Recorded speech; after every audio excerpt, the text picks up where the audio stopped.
Ladies and gentlemen, my name is Brendan Plays. This is Total Extreme Wrestling for our All Elite Wrestling Save. 10 days away from the House That Always Wins pay-per-view event.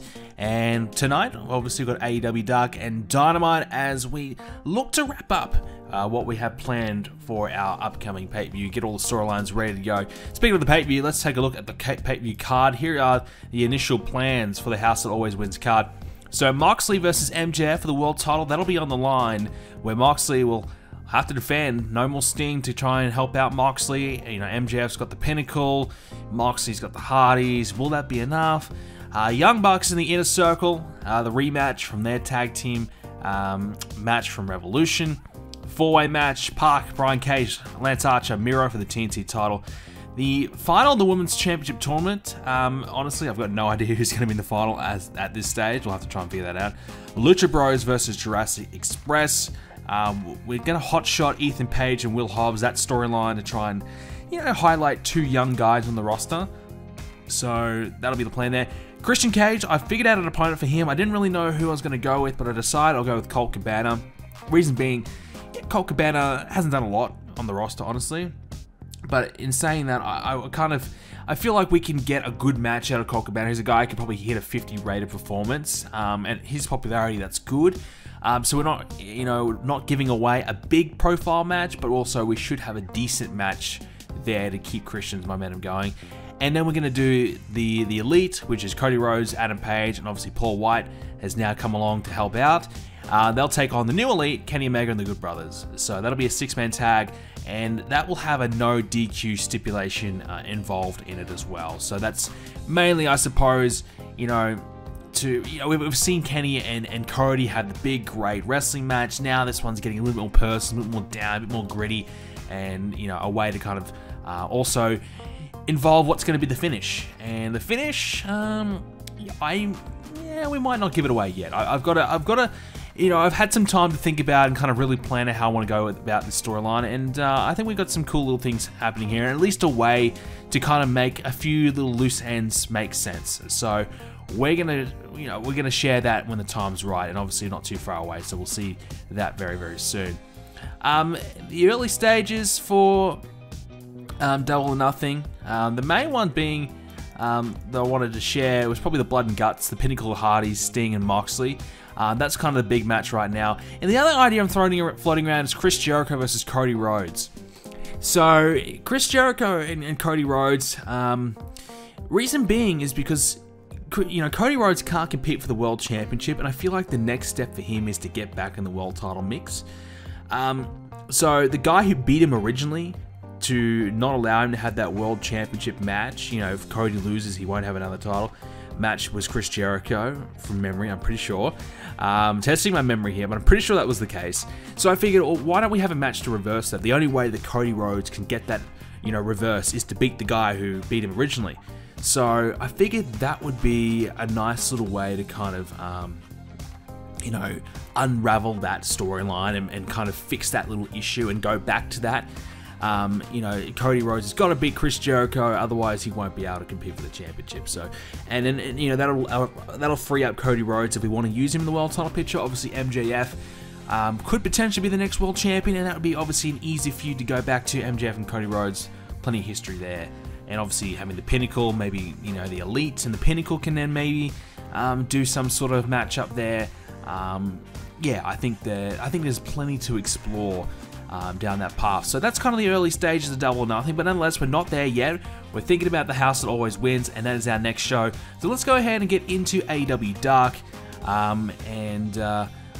Of course, backstage incidents, Scorpio Sky, what's wrong with him?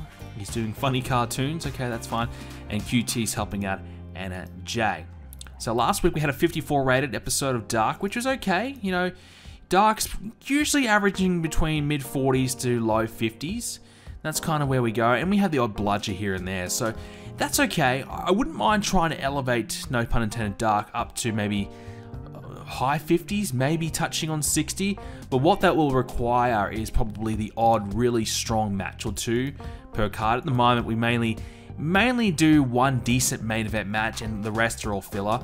So whilst I still want to use this as an opportunity to promote the young guys and the people who've got low popularity, maybe trying to squeeze a couple of decent matches on Dark just to improve it a little bit wouldn't be a bad idea. And I'm also thinking about exploring the opportunity, the prospect of maybe increasing the television audience for Dark, so getting a new TV deal of some sorts, because there are a few available that we could do that may potentially help. So after maybe we do this episode and Dynamite, maybe we'll come back to that and explore some potential TV deals, because Dark at the moment is the viewership's only 13,000, which in reality is pretty unrealistic, because I think, you know, they get 100 to 200,000 on YouTube in real life. So maybe we should be trying to increase our TV deal to maybe replicate that. But nonetheless, let's go ahead and book this episode.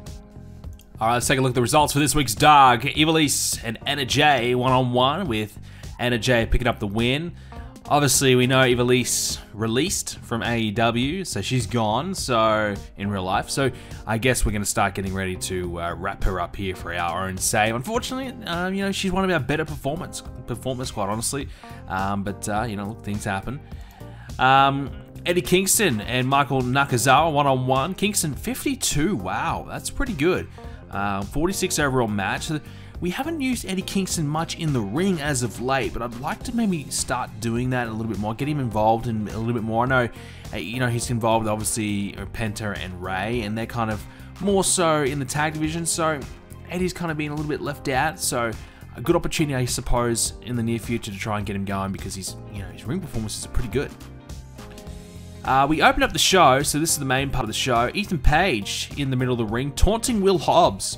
Obviously, Will Hobbs confronted him last time on Dynamite. This time, Ethan Page pretty much calls him out, taunts him. Will Hobbs confronts him and responds. Ethan Page quickly backs down from any potential scuffle here. So, 48 rated for this promo segment, which is quite a surprise that it was rated as good as it was.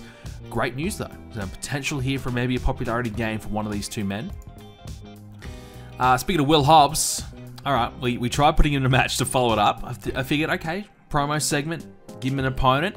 Whilst he's out there, he's looking for a fight. Give him someone. We gave him Ryan Nemeth. Probably not the best idea. Will Hobbs 41, Nemeth 28. Now, their performances are okay. It was essentially a squash match, but 11 rated. Not enough popularity, unfortunately, which is our big problem with a lot of things we're doing. Even on Dark, we just don't quite have enough popularity for a lot of our guys we're trying to push. It's making things very difficult. Luchasaurus, Jungle Boy Marco Stunt promo on the family. So obviously building that storyline. 54 rated, not bad, but unfortunately bringing the storyline heat down a touch. Sean Spears and Wardlow, we had them team up.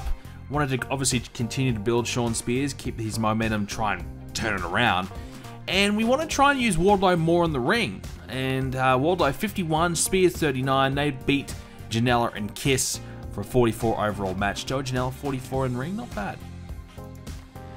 Jade Cargill cuts a promo on Riho before their match, pretty much mocking her for her size and how small Riho is, and obviously how big Jade Cargill is. Tony Schiavone's gimmick is getting stale, so we need to fix that up. I thought I did, but never mind. 46 overall for that promo, not too bad.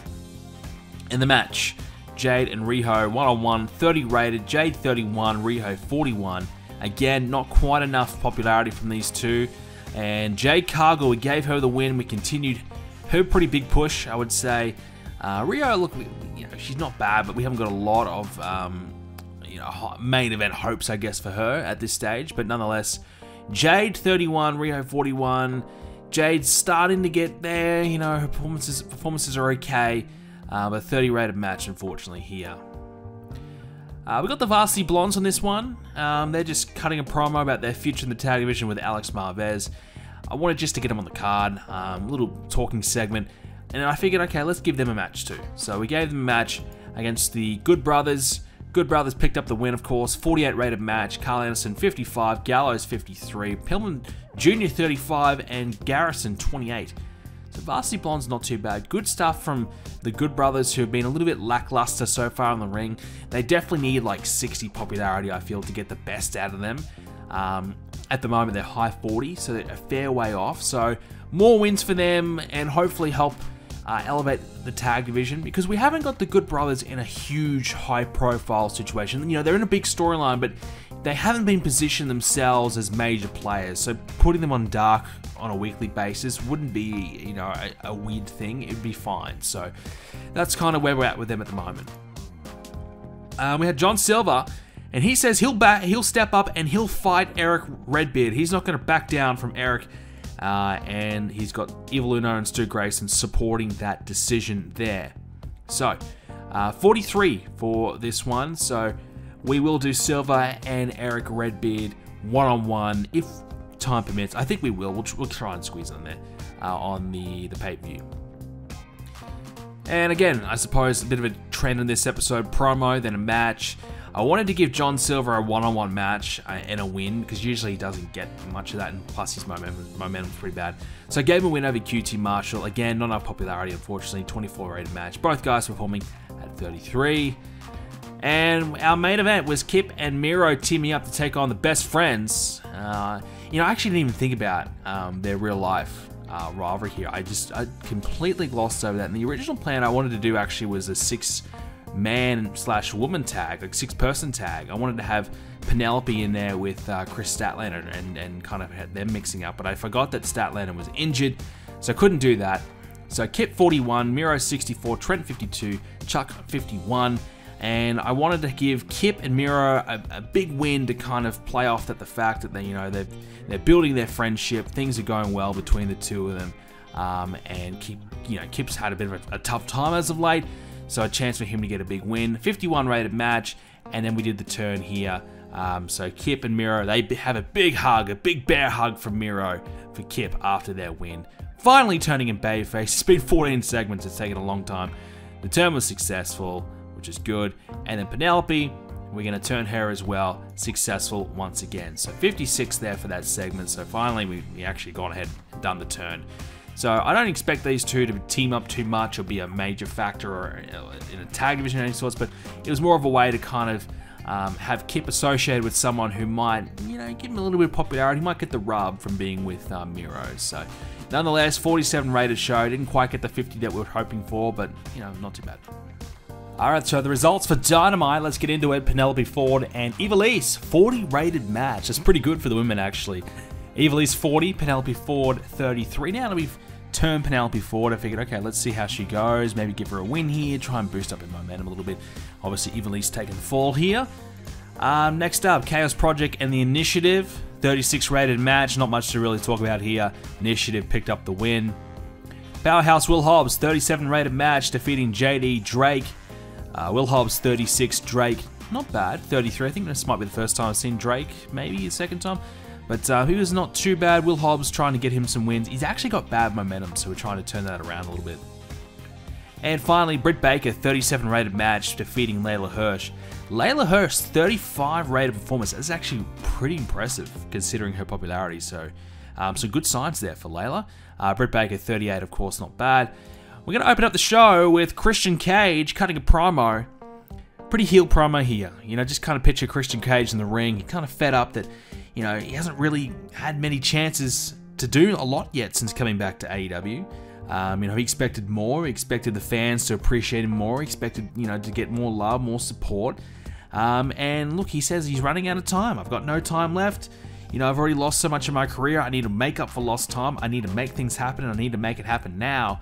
Well, Colt Cabana was, he interrupted him. He said, look, I've been here for a couple of years now. I haven't had many opportunities. I haven't had a lot. So you need to stop complaining. You need to stop whinging. Stop complaining and whining. If you want opportunities, you got to earn them. And if you want to earn it, well, then you can face me in the ring. So setting up for their upcoming match with, at the pay-per-view house or that always wins. So an easy little promo here. As we're trying to hot shot a quick match for the pay-per-view, 69 rated there. So worked out pretty well. As I said earlier in the episode, I feel like we haven't utilized Colt Cabana enough. He's a veteran, but I think he's got a lot to offer in terms of putting over guys. So this is an example of where we can do that. FTW, Taz's crew, Brian Cage and Ricky Starks teamed up to take on Miro and Kip Sabian. We've had this match in the past, so it's a rematch here. Now that Kip's an official babyface, I figured that this match actually might do a little bit better than last time, and it did. 62 rated in the end, helping out the TNT Championship storyline. 62 for the overall match. Miro 69, Cage 66, both carrying their partners respectively, and obviously, you know, they're going to meet each other in the 4-way, so it's a chance to kind of include the lesser halves to try and boost them up a little bit, but also advancing the storyline. So this time we gave FTW the win. Taz got himself involved, and Brian Cage pinned Kip Sabian. So last time Miro and Kip won, so this time it's the switch. Thunder Rosa and Serena Deeb. Whew, yikes, had a bad match. Thunder Rosa 36, Serena Deeb 29, a part of the Women's Championship tournament. No chemistry here, 27 rated match. Yeah, look, let's just move on. So Thunder Rosa wins, she'll be in the semi-finals of the tournament. Paul White cuts a promo and says he's going to even the odds and take care of Luke Gallows in the upcoming 6-man tag match. So that's kind of Paul White's role.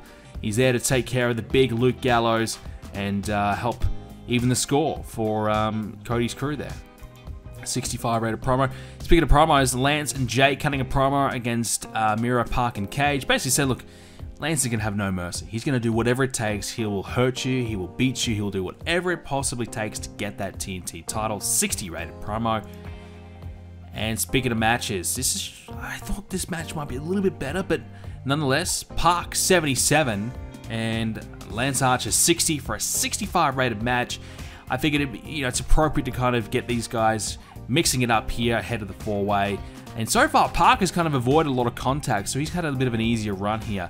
We had Park pick up the win thanks to Brian Cage's involvement. So Cage has had his issues with Lance Archer the last few weeks, trying to fight each other, and Lance Archer's been searching for him backstage. Well, look, search no longer. Here is Brian Cage interrupting, allowing Park to steal the win. 65 rated match, and of course, we had the big brawl. This time it's a 4-way, so Park's been able to avoid all the brawls so far. Not this time. 4-way brawl, all 4 guys. Miro, obviously, he's upset that Taz screwed him earlier in the night, so he's coming out to get a bit more revenge. And 4-way brawl there for 62. Not bad. I probably would say I'd expected a little bit more out of these segments and matches. I thought maybe we'd be heading towards 70.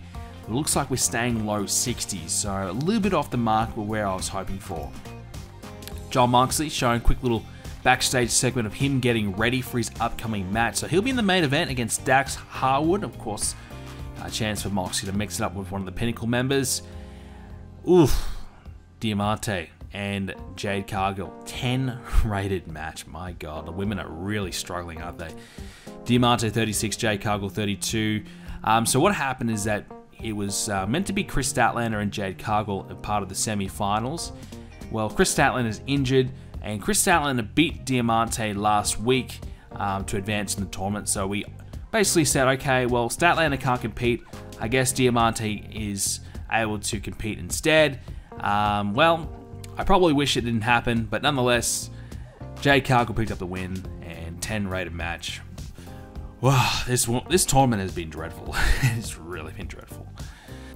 Well, speaking of terrible, our next match. Wow, 57 for the Inner Circle and the Gun Club. I did not expect this. Jericho was fine. He did 83. Guevara did his thing, 67. That's great.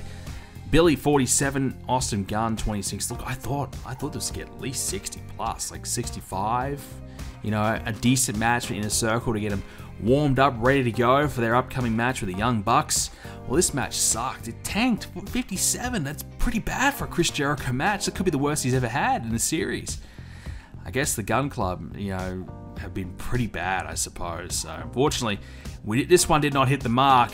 Hopefully, it doesn't affect their popularities at all. Okay, next segment, we try and fire back and get things going again. So I think the big reason, as you can see here, this angle got the crowd interested again. I think the fans are a little bit off-put after that Jade Cargill match. So maybe we should have done something there in between. I actually thought this match would be that. I thought they would get the crowd back in that match and be fine for the main event. But maybe we should have done something else in between. But this promo was good. 82 is Chris Jericho. Says the Inner Circle are more focused than ever on being tag team champions, so they're not going to let this opportunity go to waste. They're going to make the most of it. 82. Main event time. Jon Moxley, Dax Harwood, 66. We are just not executing here today.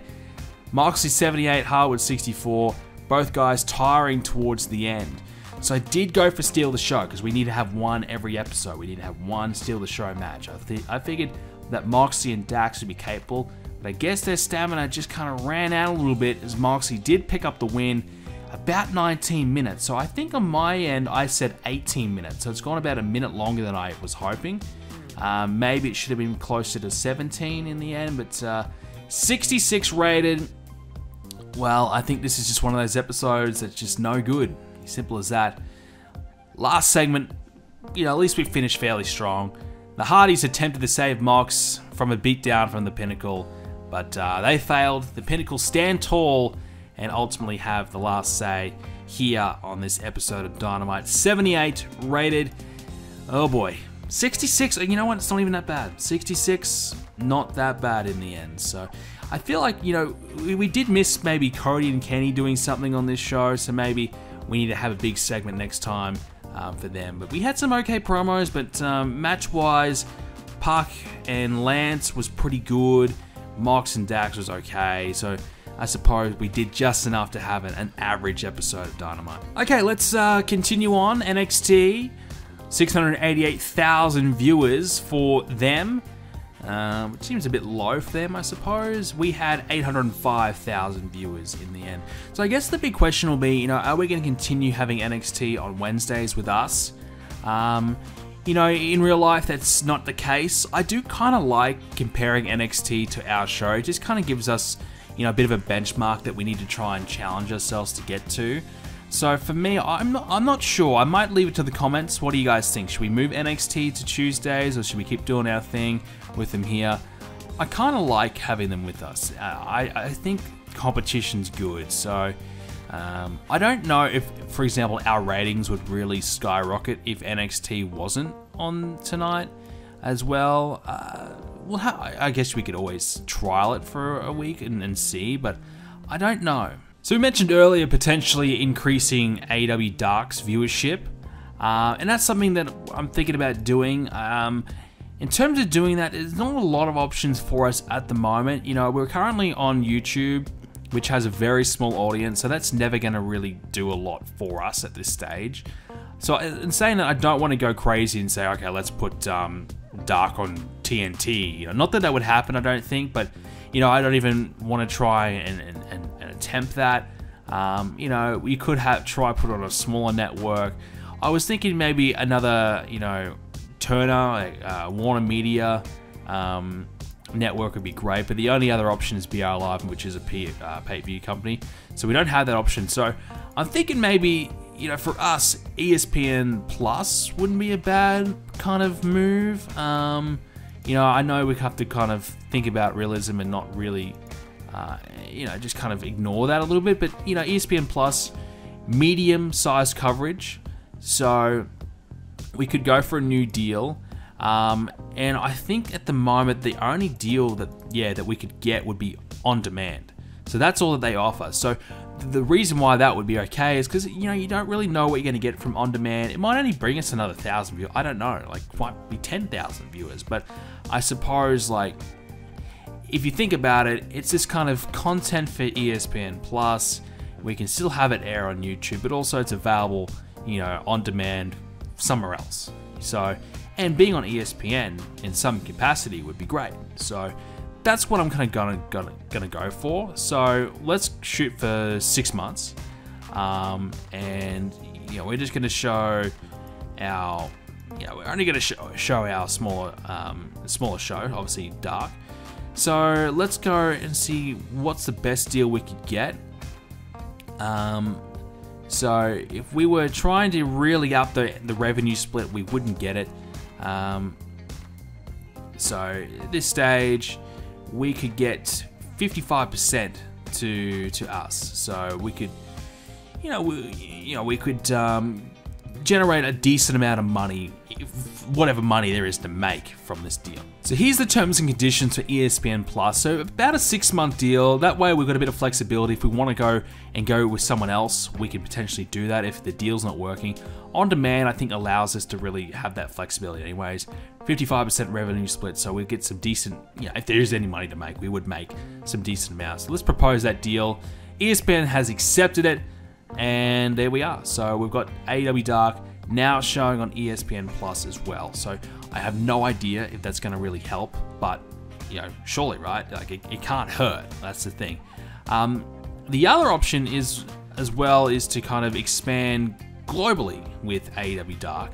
The only thing with that is, you know, we're currently covered in USA and Mexico, but in USA and Canada rather. But you know, the only issue you're trying to expand here is not really many options. I think we do have a deal with Dark on YouTube with Europe, Asia, Mexico. So pretty much with YouTube everywhere around the globe. I don't think we're going to get any better than that. So at the moment, we're kind of stuck here with that. But at least, you know, potentially we can increase our viewership of Dark through ESPN Plus, which I don't think is a bad thing. I think trying to make some sort of moves to improve our viewership is the way to go. So we have advanced a week here in this game. So we're now in the month of April, and I just want to quickly check in with the Sombra.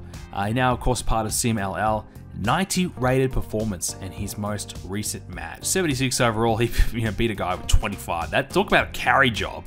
A 90 and a 25 carried him to 74. That is disgusting. But nonetheless, yeah, he's doing pretty well over in Mexico. So probably the best place for him at the moment. So we advanced just to kind of get a bit of an idea of how our viewership is going for Dark.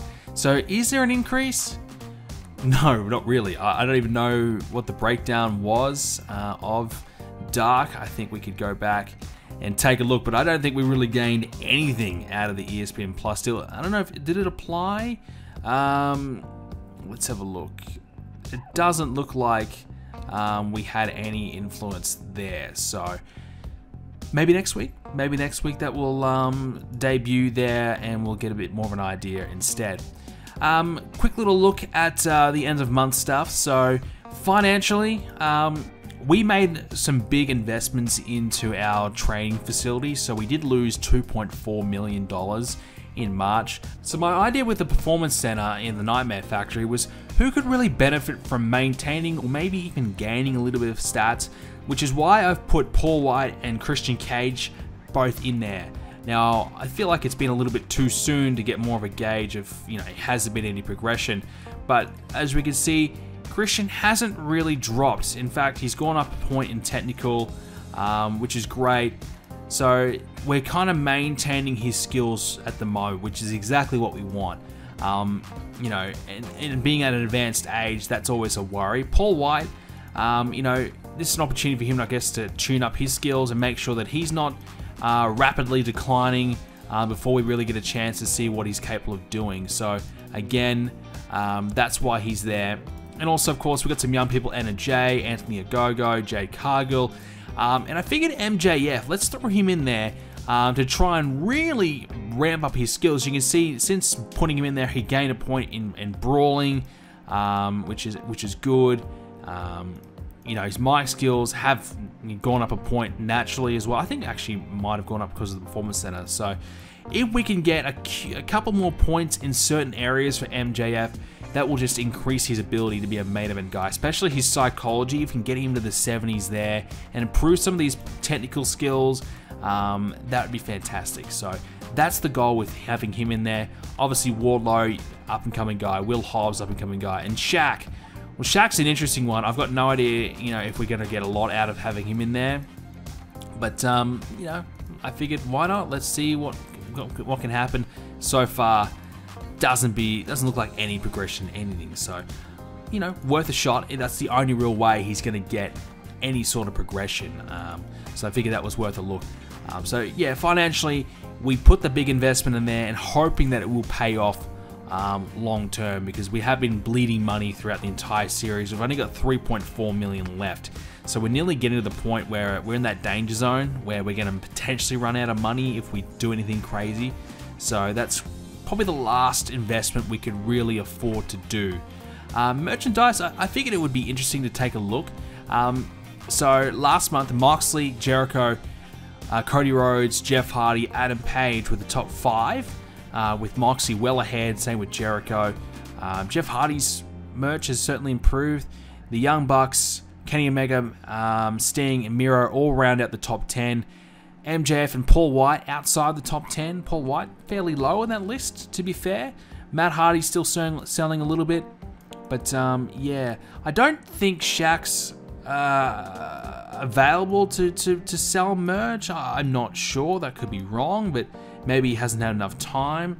So maybe he needs to make his debut before he can sell merch. That would probably make more sense. So merchandise is another thing I'd love to try and upgrade as well.